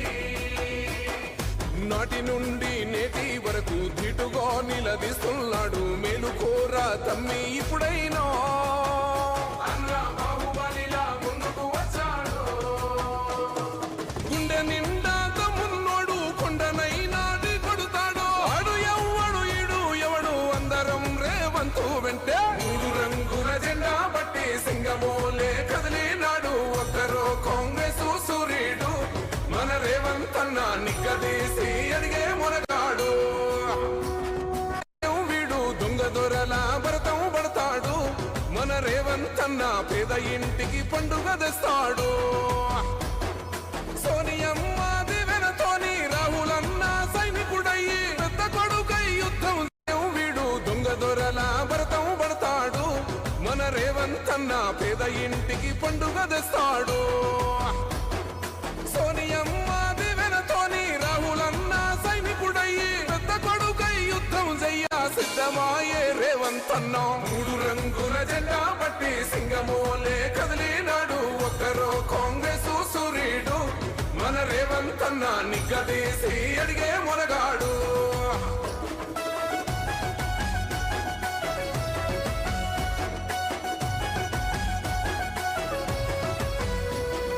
దాడులెన్ని జరిగిన గాని దడువలేదు రేవంత్ అన్న గంతకంతా ఎత్తుకు ఎదిగాడు అసలాట నేడే మొదలంటున్నాడు మొక్కనాడు పోలేదు ఒక్కడయ్యి కొట్లాడాడు అందుకే పెద్ద నాయకుడై జై జై మా రేవంత్ అన్న అన్నది మన తెల్ల ఈ కుర్చీలో కూర్చోబెట్టిన వేలాది మంది కుటుంబ సభ్యులందరూ కూడా మనస్ఫూర్తిగా ధన్యవాదాలు కృతజ్ఞతలు తెలియజేస్తున్న మిత్రులారా ఆనాడు పాదయాత్ర సందర్భంగా సమ్మక్క సారలమ్మ ఆశీర్వాదం తీసుకొని మొదటి అడుగు వేసిన రోజే ఈ అడుగు కేసీఆర్ గడీలను కూల్చే వరకు ఆగదు అందులో వేలాది మంది కాంగ్రెస్ పార్టీ కార్యకర్తలు పాల్గొనాలని ఆ పాదయాత్రలో భాగంగా వేములవాడ రాజన్నను దర్శించుకొని సామాన్య ప్రజలను తెలంగాణ ఉద్యమకారులను అమరవీరుల కుటుంబాలను తెలంగాణ ఆడబిడ్డలనే కాదు వేములవాడ రాజన్నను కూడా మోసం చేసిన చంద్రశేఖరరావు ప్రభుత్వాన్ని గద్దె దించాలి అని ఈ గడ్డ మీద నుంచి ఆ రోజు మనం మాట్లాడుకోవడం జరిగింది ఆనాడు పిసిసి అధ్యక్షుడిగా మీ దగ్గరకు వచ్చినప్పుడే ఆ రోజు చెప్పిన ఇందిరమ్మ రాజ్యం ప్రజాప్రభుత్వం ఏర్పడుతుంది రాజన్నకు సంబంధించిన అభివృద్ధి కార్యక్రమాలు అదేవిధంగా వేములవాడ సిరిసిల్ల అదేవిధంగా చొప్పదండి నియోజకవర్గాల అభివృద్ధి కార్యక్రమాలు ముఖ్యంగా 2 దశాబ్దాల నుంచి మిడ్ మానేరు ముంపు బాధితుల సమస్యను పరిష్కరించాలి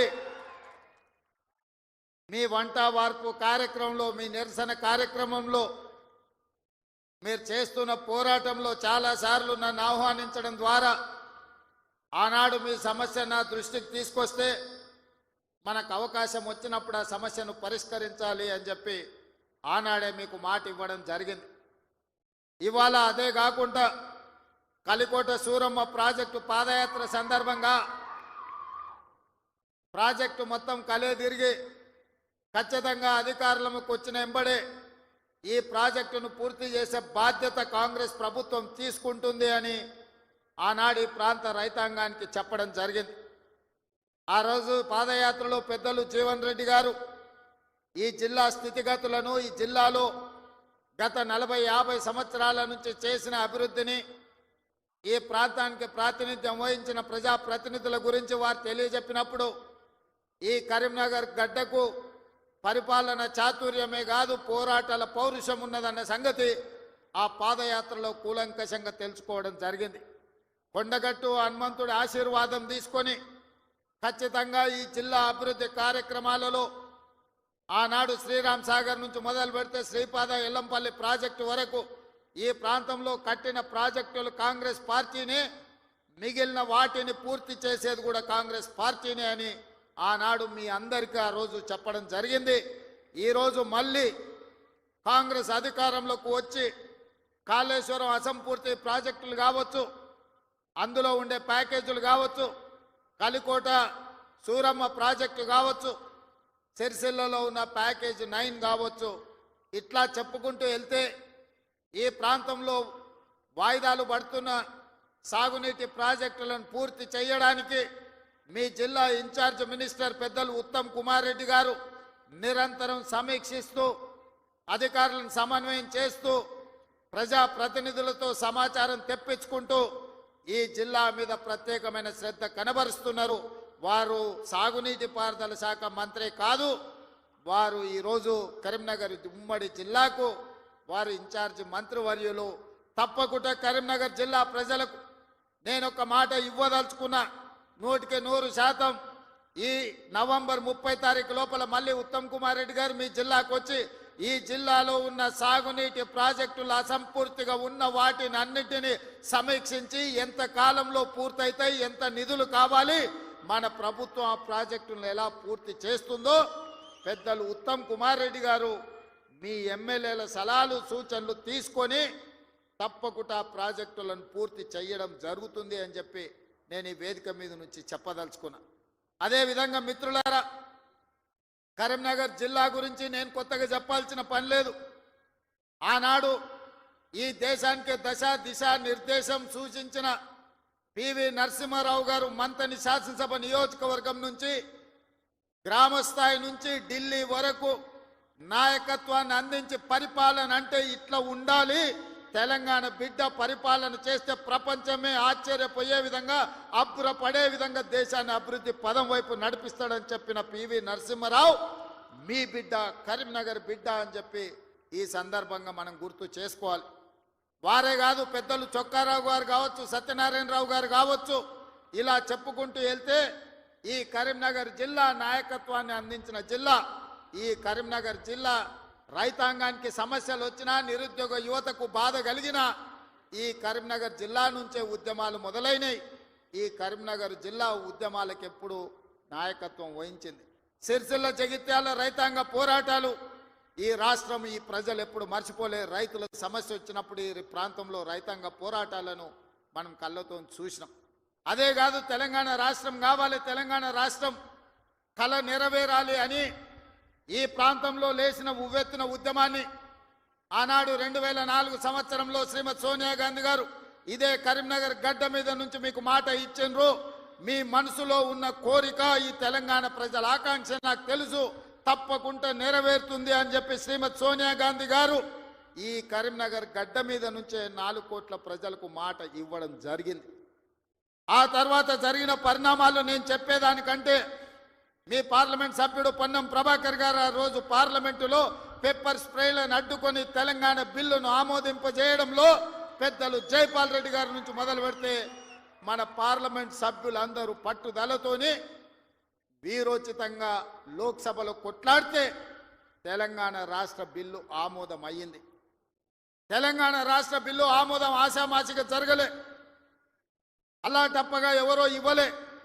శ్రీమతి సోనియా గాంధీ గారు ఆంధ్రప్రదేశ్లో 155 అసెంబ్లీలు, 25 పార్లమెంట్లు ఉన్న పార్టీ శాశ్వతంగా నష్టపోయినా, కేంద్రంలో అధికారం కోల్పోతుందని తెలిసిన 4 కోట్ల తెలంగాణ ప్రజల కోరిక నెరవేరాలి, కరీంనగర్ గడ్డ మీద నుంచి ప్రజలకు ఇచ్చిన మాట నెరవేర్చాలి అని వారు ఇచ్చిన మాటకు కట్టుబడి ఇవాళ తెలంగాణ రాష్ట్రం ఇచ్చింది. కాబట్టి మనందరం గర్వంగా తలెత్తుకొని నాది తెలంగాణ రాష్ట్రం, ఈ తెలంగాణ రాష్ట్రంలో ఇందిరమ్మ రాజ్యం, ప్రజా ప్రభుత్వం ఉన్నదని ఇవాళ మనం గొప్పగా గర్వంగా చెప్పుకునే పరిస్థితులు ఈ రోజు మనకు వచ్చినాయి. అంటే శ్రీమతి సోనియా గాంధీ గారు కరీంనగర్ గడ్డ మీద నుంచి ఇచ్చిన మాట అన్న సంగతి నేను మీకు గుర్తు చెయ్యదలుచుకున్నా.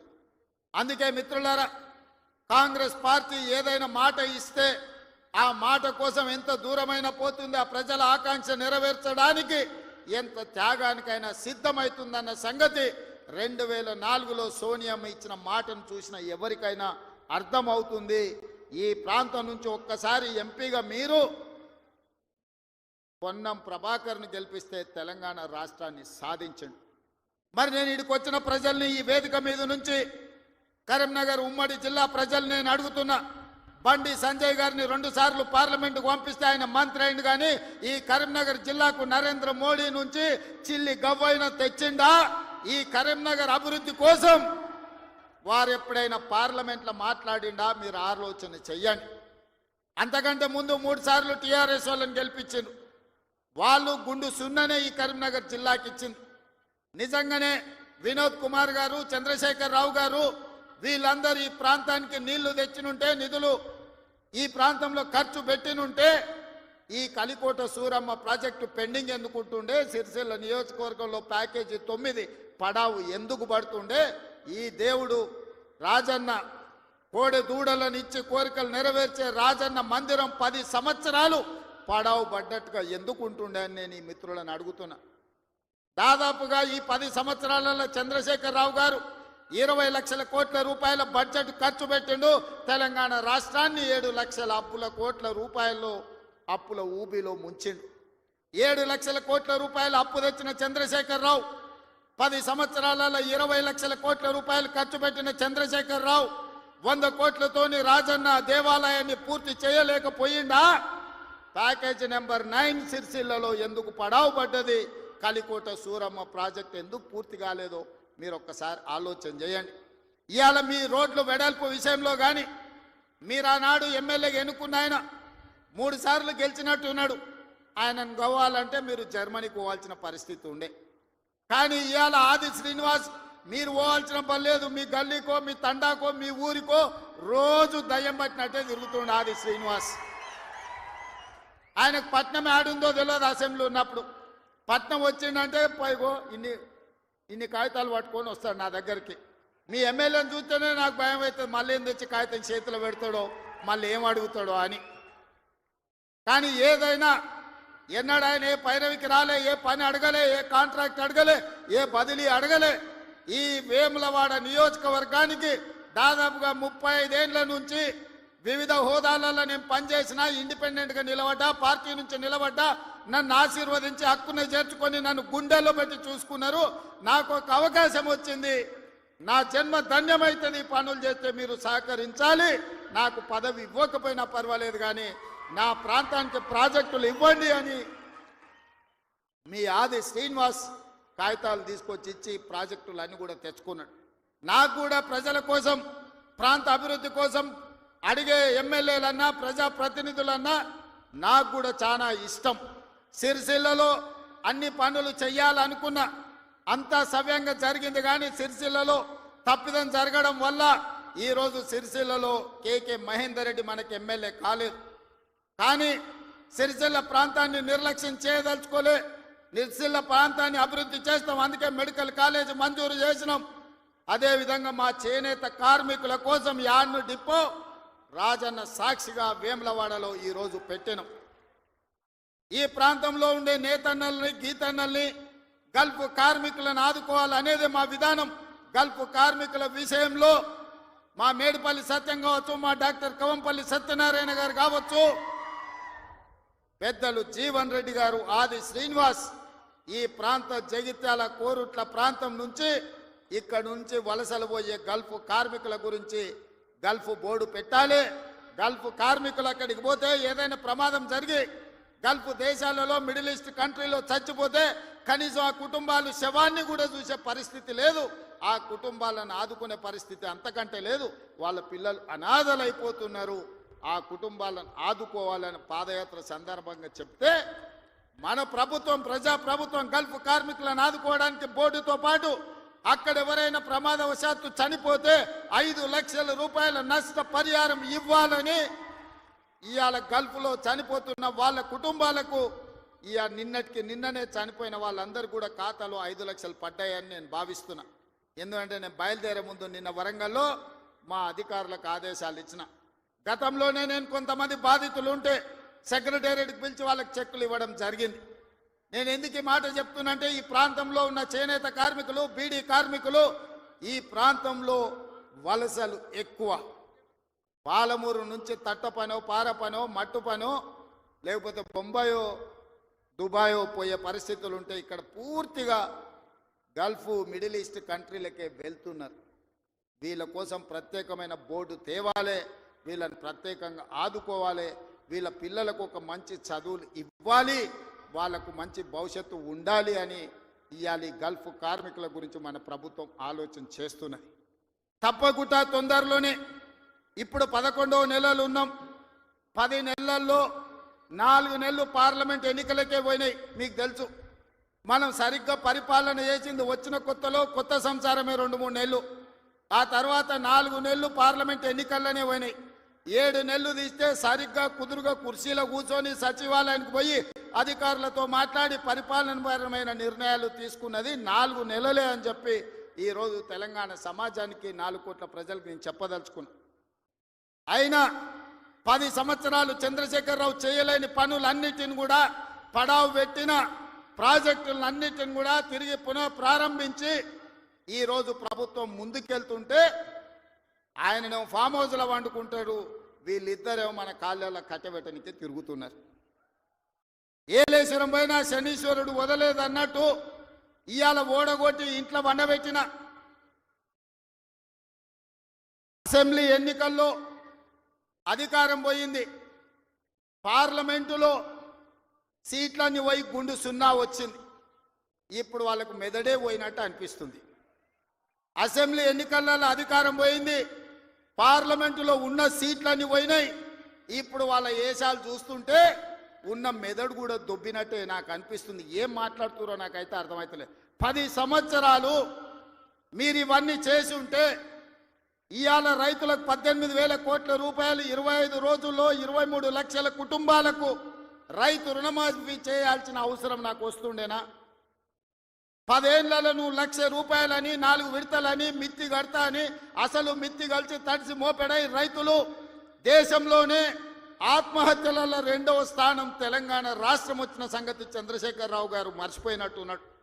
మహారాష్ట్ర మొదటి స్థానంలో ఉంటే ఈ 10 సంవత్సరాలు తెలంగాణ రాష్ట్రం రైతుల ఆత్మహత్యలలో 2వ స్థానాన్ని ఆక్రమించింది. నువ్వు రైతు రుణమాఫీ చేస్తా అని మొదటి 5 సంవత్సరాలు 1,00,000 రూపాయలు చేస్తా అని 4 విడతలని 5 ఏళ్ళని నువ్వు ఆ 1,00,000 వేసే లోపల ఇంకొక 1,00,000 మిత్తి అయింది. అసలు మిత్తి తడిసి మోపెడైంది. రెండవసారి మళ్ళీ 1,00,000 రూపాయలు ఇస్తా అని 5 ఏళ్ళైనా 1,00,000 రూపాయలు పూర్తి చేయలే. ఆ 5 ఏళ్లలో ఆయన ఇచ్చింది 11,000 కోట్ల రూపాయలు. ఇవాళ చంద్రశేఖరరావు గారిని అసెంబ్లీకి రమ్మనుండ్రి, లెక్కలన్నీ తీసి నేను చదివి వినిపిస్తా.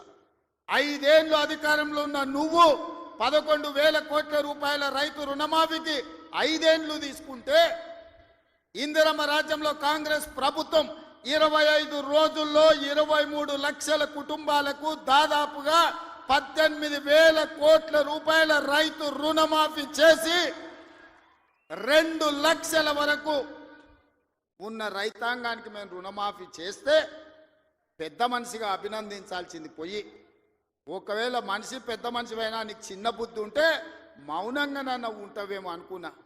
కానీ అన్ని చిల్లర మాటలే మాట్లాడుతురు. ఒక్కటన్నా అక్కడికి వచ్చేది మాట్లాడుతురా? ఎవడన్నా సంసారం చేసేటోడు మాటలు మాట్లాడుతురా? వాళ్ళు తండ్రి కొడుకు అల్లుడు వాళ్ళని చూడండి ఒక్కసారి వాళ్ళు ఏమేమి మాట్లాడుతురో చూడండి.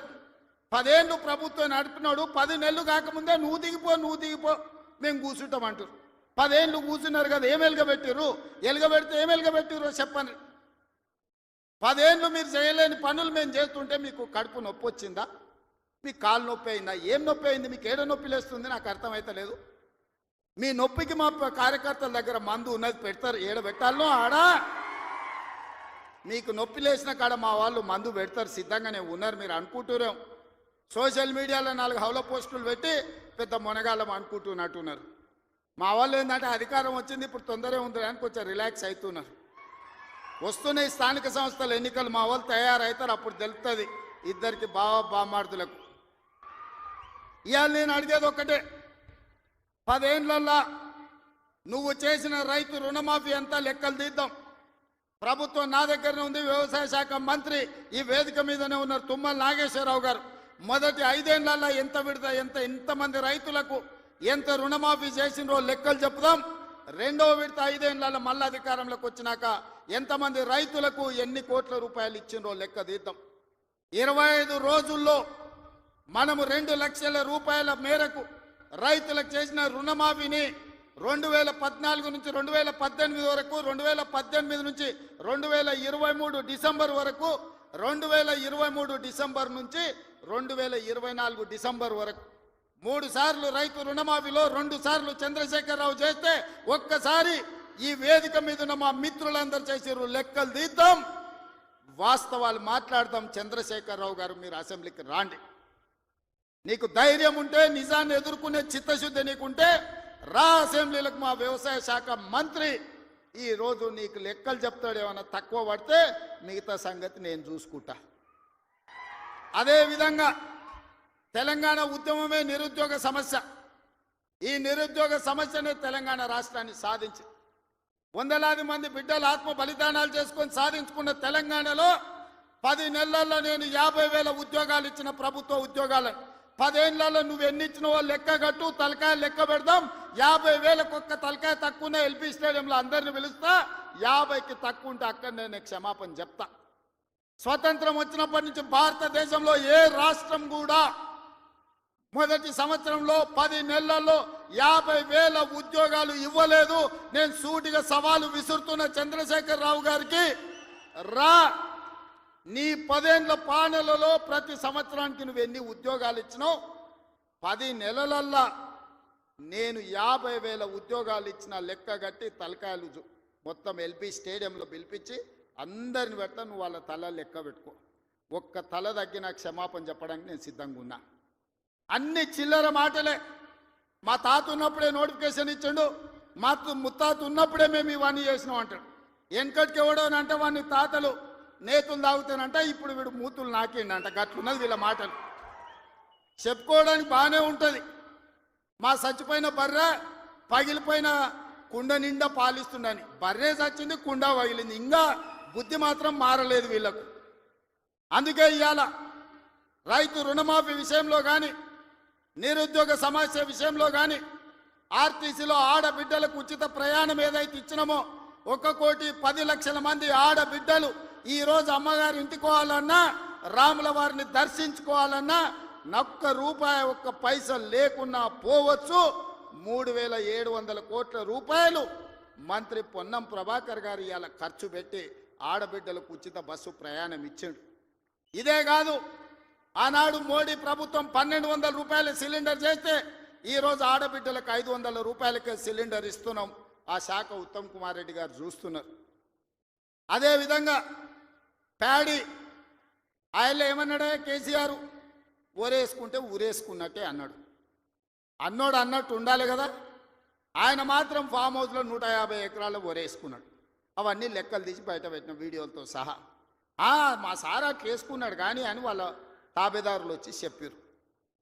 ఆ తర్వాత మన ప్రభుత్వం వచ్చినాక ఉత్తమ్ కుమార్ రెడ్డి గారితో వ్యవసాయ శాఖ మంత్రితో మాట్లాడి వరి పండించాల్సిందే, వరి కొనాల్సిందే, సన్న ఓట్లు వండిస్తే 500 బోనస్ ఇస్తామంటే ఇవాళ 66 లక్షల ఎకరాలల్లా 1,53,00,000 మెట్రిక్ టన్నుల వరి ధాన్యాన్ని ఇవాళ తెలంగాణ గడ్డ పండించింది. స్వతంత్రం వచ్చినప్పటి నుంచి ఉమ్మడి ఆంధ్రప్రదేశ్లో కూడా ఇంత వరి పంట రాలేదు.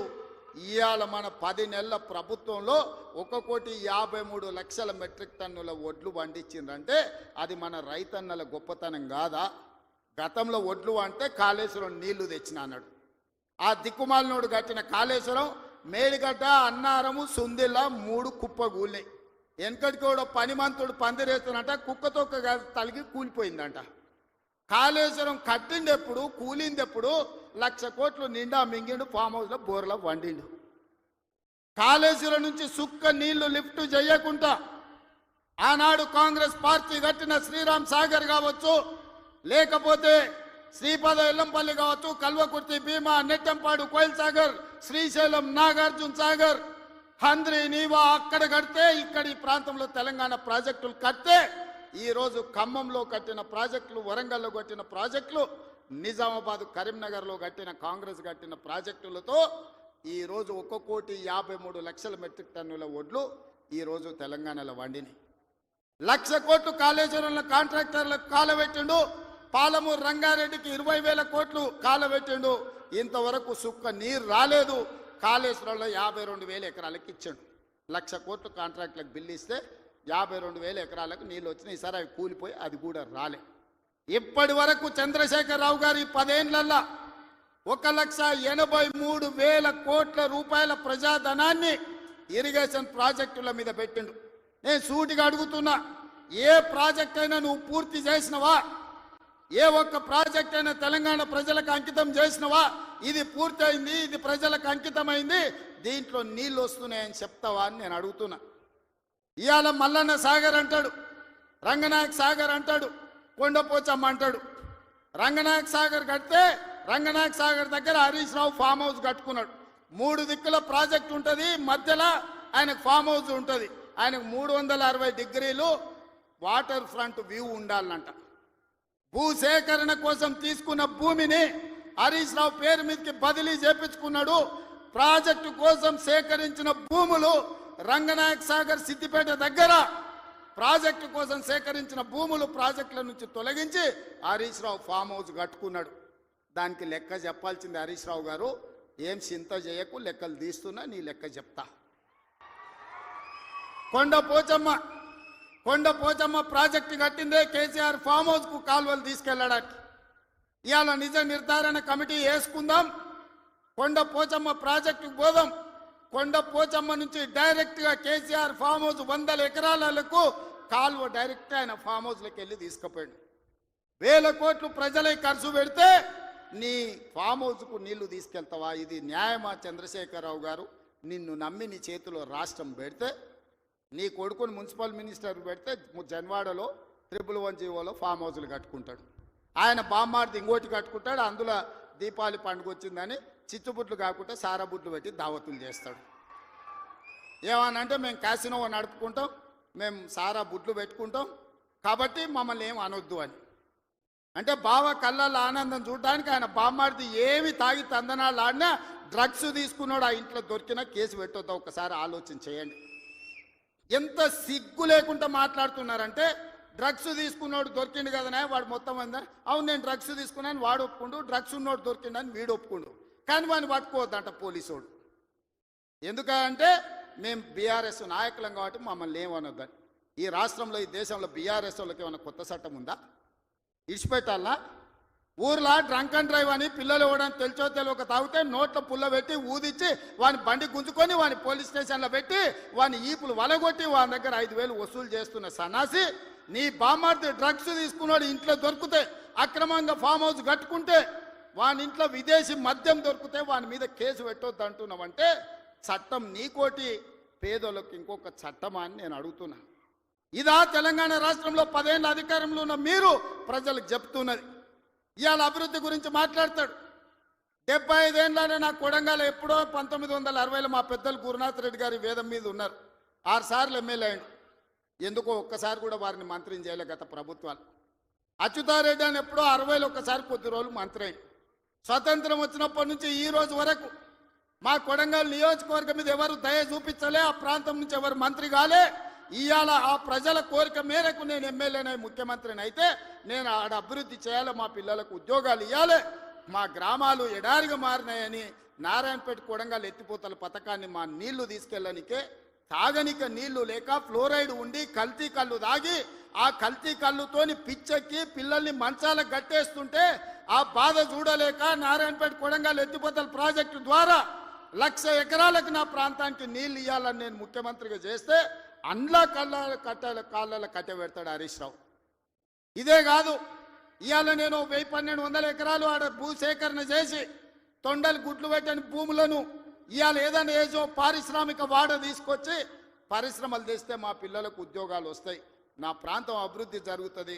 నేను ముఖ్యమంత్రి అయినా కాబట్టి వాళ్ళకి కృతజ్ఞత తెలుపుకోవాలని నేను ప్రయత్నం చేస్తే కొంతమంది రౌడీ మూకల్ని తయారు చేసి పైసలు ఇచ్చి కలెక్టర్ని ఆర్డీఓని అధికారులందరినీ ఇష్టం వచ్చినట్టు కొట్టిరు. కొట్టి ఇప్పుడు మా మీద కేసు ఎట్లా పెడతారు అంటారు. ఉత్తోని పక్కింటోని చెంప మీద కొడితేనే ఇవాళ రేపు మన పిల్లల్ని నెత్తి మీద కొడితేనే వాడు 100కు డయల్ చేస్తుండు, మా నాయన కొడుతుండు మా నాయనమ్మ కొడుతుందని. స్కూల్కి పోయే పిల్లగాడు కూడా ఇలా తెలివి వచ్చింది, నెత్తి మీద ఇట్లా అంటే వాడు 100కి డయల్ చేస్తుండు. అధికారులను కిందేసి కొట్టి చంపేదానికి ప్రయత్నం చేస్తే కేసులు కడితే మా టీఆర్ఎస్ వాళ్ళ మీద కేసులు ఎట్లా కడతారు? బరాబర్ మా టీఆర్ఎస్ వాళ్ళు ఇట్లనే దాడులు చేస్తారంటారు. నేను అడుగుతున్న చంద్రశేఖరరావు గారిని, నీ కొడుకు నీ అల్లుడు మాట్లాడే భాషను మీరు సమర్థిస్తున్నారా? భూసేకరణ చెయ్యొద్దా? తెలంగాణ రాష్ట్రంలో పరిశ్రమలు పెట్టొద్దా? మా IT and industry Sridhar Babu గారు రోజుకి 20 గంటలు పనిచేస్తూ ఈ రాష్ట్రానికి 1,000 కోట్ల రూపాయల పెట్టుబడులు తెచ్చి విదేశీ పరిశ్రమలను రప్పించి నిరుద్యోగ యువకులకు ఇంజనీర్లకు ఈరోజు ఉపాధి కల్పించాలని చేస్తున్న ప్రయత్నం తెలంగాణ రాష్ట్రంలో చెయ్యొద్దా? మీరు చెప్పండి. 10 ఏళ్ళు ప్రభుత్వం నడిపిన మీరు భూసేకరణ చేయలేదా? మల్లన్న సాగర్ల ప్రజల్ని ముంచలేదా? 14 గ్రామాలను మల్లన్న సాగర్ల ముంచలేదా? కొండ పోచమ్మల ముంచలేదా? రంగనాయక సాగర్ల ముంచలేదా? ఫార్మా సిటీ అని ఎయిర్పోర్ట్ కూతబెట్టి దూరంలో 14,000 ఎకరాల భూములు సేకరించలేదా? ఇవాళ ఒక కొడంగల్లో నేను భూసేకరణ 1000 ఎకరాలు చేస్తే మీ కడుపు మంట ఏంది, మీ దుఃఖం ఏంది, మీ బాధ ఏందని నేను అడుగుతున్నా. ఇదా న్యాయం? ఇదా ప్రభుత్వాన్ని నడిపినోడు మాట్లాడేది? ఈ విధానం ఉంటే రాష్ట్రం అభివృద్ధి చెందుతుందా? నేను అడుగుతున్న ఈ వేదిక మీద నుంచి తెలంగాణ రాష్ట్ర రైతాంగాన్ని, ఎవరో ఒకరు భూమి కోల్పోవాల్సిందే. అభివృద్ధి జరగాలంటే భూసేకరణ జరగాల్సిందే. భూసేకరణ జరిగితే ఎవరో ఒకరు భూమి కోల్పోవాల్సిందే. ఎవరు ఇష్టంగా భూమి ఇవ్వరు. కానీ బాధలో ఉన్న రైతుకు నష్టపరిహారం అత్యధికంగా ఇవ్వడం ద్వారా ఆ రైతును మనము ఆదుకోవాలి. ఇవాళ ఎక్కడైతే భూసేకరణ జరుగుతుందో భూసేకరణ చట్ట ప్రకారం వాళ్ళకి ఎక్కువ ఇవ్వలేకపోతున్నాం. నేను చీఫ్ సెక్రటరీ కలెక్టర్లకు ఆదేశాలు ఇచ్చిన, ఆ ప్రాంతాలలో భూముల విలువ 3 అంతలు పెంచండి. అప్పుడు వాళ్ళ భూమికి ఊర్లో 10 లక్షలు ఇస్తే మనం 30 లక్షల నష్టపరిహారం ఇస్తే ఆ రైతు సంతోషంగా ముందుకొచ్చి భూమి ఇస్తాడు. శాశ్వత అభివృద్ధి కోసం రాష్ట్ర పునర్నిర్మాణంలో త్యాగం చేస్తున్న భూ యజమానులను, వాళ్ళు దళితులు, గిరిజనులు, బలైన వర్గాల వాళ్ళు ఉంటారు. చిన్న చిన్న భూములు ఉంటాయి, కుటుంబంలో 5-6 మంది ఉంటారు. వాడు అసూటనో ఇసూటనో పోయి భూమి కొనుక్కోవాలంటే నష్టపరిహారం అత్యధికంగా ఇవ్వాలని చట్టాన్ని సవరించమని వాళ్ళు నేను ఆదేశాలు ఇచ్చిన. నేను అడుగుతున్న మిత్రులారా, నల్లమల అడవుల్లో నుంచి ఒక గ్రామీణ ప్రాంతంలో వ్యవసాయ కుటుంబం, ఒక రైతు బిడ్డగా జిల్లా పరిషత్ మెంబర్ నుంచి ముఖ్యమంత్రికి వచ్చిన, నాకు తెలియవా కష్టాలు? భూమితో ఉన్న సెంటిమెంట్ నాకు తెలియదా? భూమే మన ఆత్మగౌరవం అన్న సంగతి నాకు తెలియదా? గ్రామంలో మన గుర్తింపు, మన గౌరవం, మన ఆత్మగౌరవం, ఊరిలో మనకున్న భూమి, మనం చేసే వ్యవసాయము. ఎన్నెట్ల నాగలి కడతాడా అని అంటే వెనకటికి పిల్లనిచ్చేటోళ్ళు, 20 జతలు ఎట్లు నాగలి కడతాడు అని అంటే వాళ్ళు పిల్లనిచ్చేటోళ్ళు. భూమి లేనోనికి పిల్లని ఇవ్వాలంటే 10 సార్లు ఆలోచన చేసేటోళ్ళు. అట్లాంటి భూమి తల్లిదండ్రులతో సమానం అనుకునే ఈ సమాజంలో భూమి కోల్పోతున్న వాళ్ళను హక్కున చేర్చుకొని అత్యధికంగా నష్టపరిహారం ఇవ్వాలని నూతన విధానాన్ని ఇవాళ నా ప్రభుత్వం తీసుకొచ్చింది. నా మంత్రివర్గ సహచరులు మీరు ధైర్యంగా ముందుకు వెళ్ళండి అని చెప్తున్నారు. నష్టపరిహారం అత్యధికంగా మేము ఇచ్చి భూమి తెచ్చి పరిశ్రమలు నెలకొల్పాలంటే ఇవాళ వాళ్ళు అడ్డం పడుతున్నారు. తెలంగాణ సమాజమా, మీరు ఆలోచన చెయ్యండి. ఇది మన తెలంగాణకు మేలు చేస్తుందా? ప్రతి సంవత్సరం 1,10,000 ఇంజనీరింగ్ స్టూడెంట్లు ఇంజనీరింగ్ పూర్తి చేసుకొని బయటకు వస్తారు. వాళ్ళ ఉద్యోగ ఉపాధి అవకాశాలు ఎట్లి వాళ్ళో మీరు ఆలోచన చేయండి.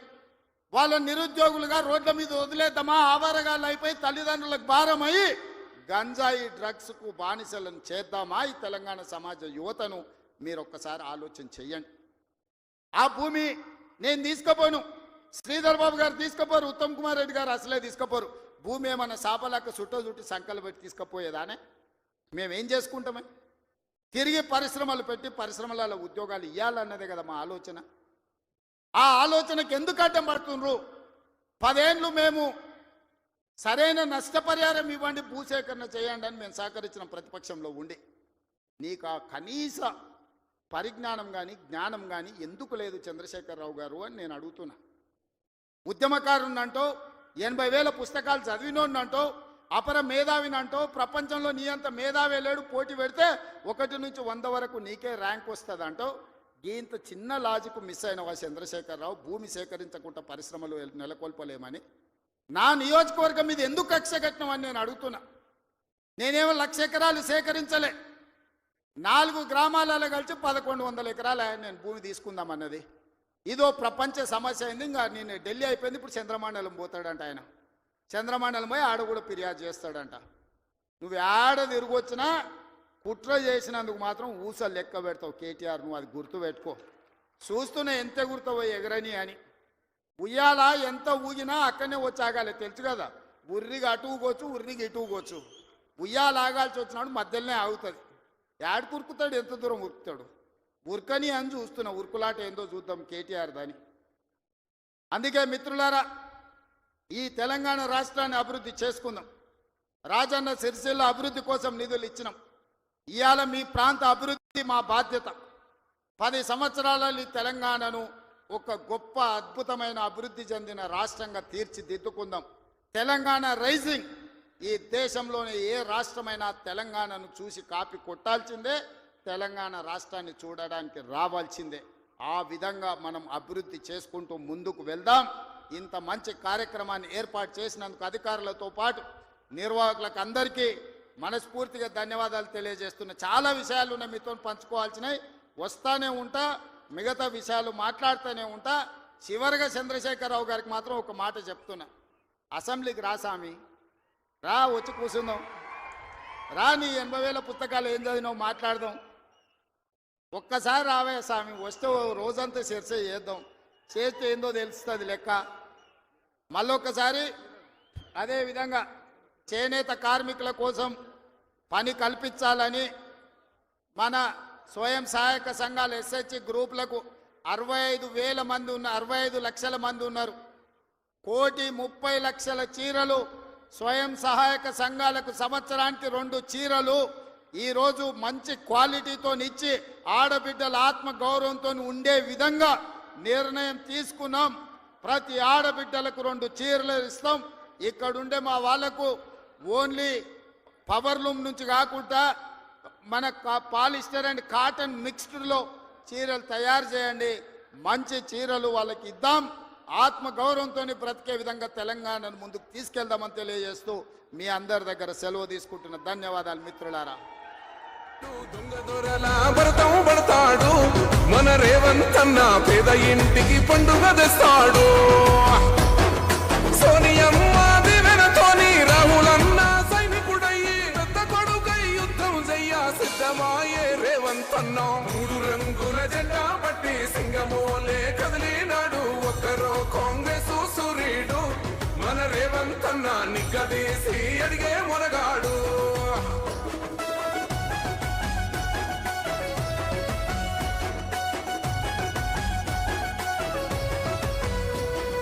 దాడులెన్ని జరిగిన గాని దడువలేదు రేవంత్ అన్న, గంతకంత ఎత్తుకు ఎదిగాడు.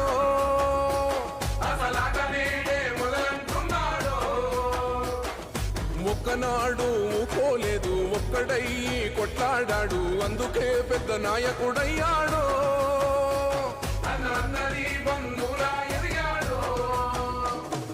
అమరవీరుల త్యాగం చూసి అమ్మ సోనియ చలువతోటి వచ్చిన మన తెలంగాణ రక్షణే చేయమంటున్నాడు. 3 రంగుల జెండా పట్టి సింగమోలే కదిలినాడు ఒక్కరో కాంగ్రెస్ సూర్యుడు. మన రేవంత్ అన్న నిగ్గదీసి అడిగే మొనగాడు.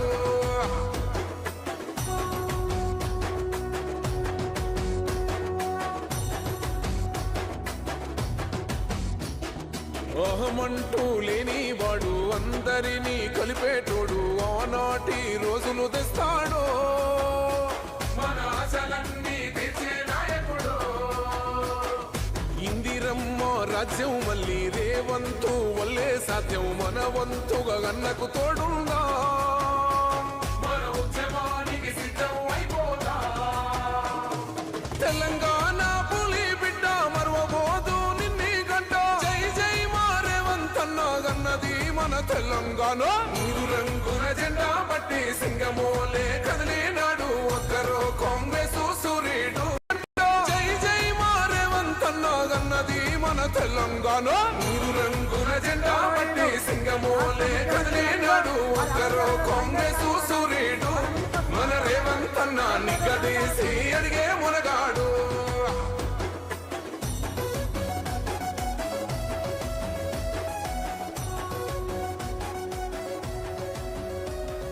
రాజ్యమొచ్చి 7 ఏళ్లాయే, రాతలింకా మారకపాయే, మోసగాడి సేతు